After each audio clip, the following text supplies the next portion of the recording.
రాష్ట్రంలో ప్రస్తుతం వైసీపీ నేతలను చూస్తుంటే దొంగే దొంగ దొంగ అన్నట్లుగా ఉందని, మిథున్ రెడ్డి, పెద్దిరెడ్డి అరాచకాలు రాష్ట్రంలో అందరికీ తెలిసినవేనని, నేరస్తులపై చర్యలు తీసుకుంటుంటే కక్ష సాధింపు చర్యలు అంటూ గగ్గోలు పెట్టడం విడ్డూరంగా ఉందని ఎమ్మెల్యే నల్లమిల్లి రామకృష్ణారెడ్డి ధ్వజమెత్తారు.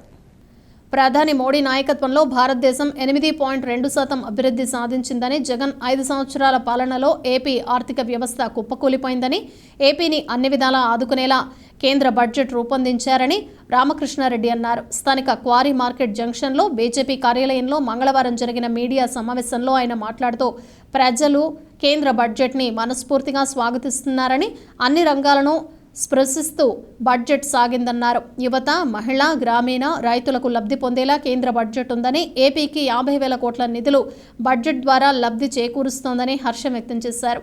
15,000 కోట్లు అమరావతి రాజధానికి కేంద్రం ప్రకటించడం హర్షించదగ్గ విషయమని, గత ప్రభుత్వం రాజధానిని పూర్తిగా విస్మరించిందని, పోలవరం కేంద్రమే నిర్మిస్తామని, పోలవరం దేశానికి ఆహార భండాగారం అని కేంద్రం ప్రకటించిందన్నారు. వెనుకబడిన జిల్లాలకు నిధులు కేటాయించడం హర్షణీయమని, పూర్ణోదయ పథకానికి ఏపీకి చోటు కల్పించారని, రైల్వేకి సంబంధించి 9,000 కోట్లు బడ్జెట్లో ప్రకటించారు. ఏపీకి కేటాయింపులు జగన్ చూసిన తర్వాత వెనకడుగు వేశారని, వైఎస్ఆర్సీపీ కాంగ్రెస్లో విలీనం అవటం ఖాయమన్నారు. సమావేశంలో బీజేపీ జిల్లా అధ్యక్షుడు బొమ్మల దత్తు, నాయకులు రేలంగి శ్రీదేవి, కురగంటి సతీష్, అడబాల రామకృష్ణ, వీర వీరాంజనేయులు, కందికొండ రమేష్ తదితరులు పాల్గొన్నారు. కేంద్ర ప్రభుత్వం ప్రవేశపెట్టిన బడ్జెట్ చూస్తే భారతదేశం ఎకనామిక్ గ్రోత్లో తీసుకుంటే 8.2% అభివృద్ధి సాధించింది. ప్రపంచవ్యాప్తంగా అనేక ఇబ్బందులున్న, ఆర్థికపరమైన ఇబ్బందులు ఎదుర్కొంటున్న పరిస్థితుల్లో కూడా ఇవాళ భారతదేశం 8.2% గ్రోత్ తీసుకుంది అంటే అది నరేంద్ర మోడీ గారి నాయకత్వం, సమర్థత అని ఈ సందర్భంగా తెలియజేసుకుంటూ, అది ప్రత్యేక హోదా అనేది 2014-19 మధ్యనే కూడా టోటల్గా భారతదేశంలోనే ఏ రాష్ట్రానికి ప్రత్యేక హోదా ఇవ్వకూడదు అనేది ఒక నిర్ణయం జరిగింది. అప్పుడే ప్రత్యేక ప్యాకేజ్ ఇస్తామని ప్రతిపాదించారు. ఆ రోజు చంద్రబాబు నాయుడు గారు కూడా దాన్ని ఆహ్వానించారు. కానీ అది కూడా నెరవేరలేదు ఆ రోజున్న ఆర్థిక ఇబ్బందులు తదితర పరిస్థితుల్లో.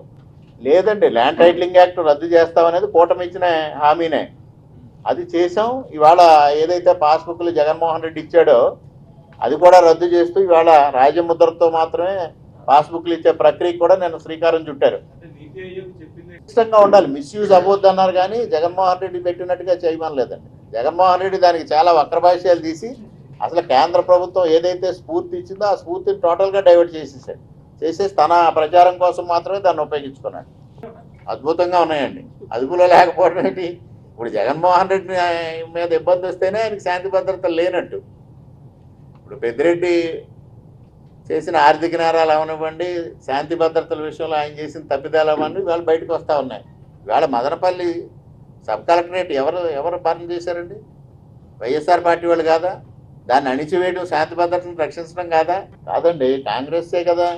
విభజిత చట్టాలు తీసుకొచ్చింది ఎవరు? కాంగ్రెస్ పార్టీ. వాళ్ళు పొందుపరిచిన చట్టమే కదా ఇవాళ అమలు చేస్తూ ఉంది. మరి వాళ్ళకి మళ్ళీ ఉలికెందుకు? దానికి మద్దతు ఇచ్చింది ప్రతిపాదించింది కాంగ్రెస్ పార్టీయే కదా. గొల్లల మామిడాడ, బెక్కబోలు, ద్వారపూడి, సామర్లకోట పుణ్యక్షేత్రాలు ఎక్కువ ఉన్నాయి, ఆధ్యాత్మిక కేంద్రాలు ఎక్కువ ఉన్నాయి. సో టెంపుల్ టూరిజం ఉంది. ఈ 3 అంశాలని స్పృశిస్తూ కేంద్ర ప్రభుత్వానికి రాష్ట్ర ప్రభుత్వం నుంచి ప్రతిపాదనలు పంపించాం, నేషనల్ హైవేగా కన్వర్ట్ చేయమని.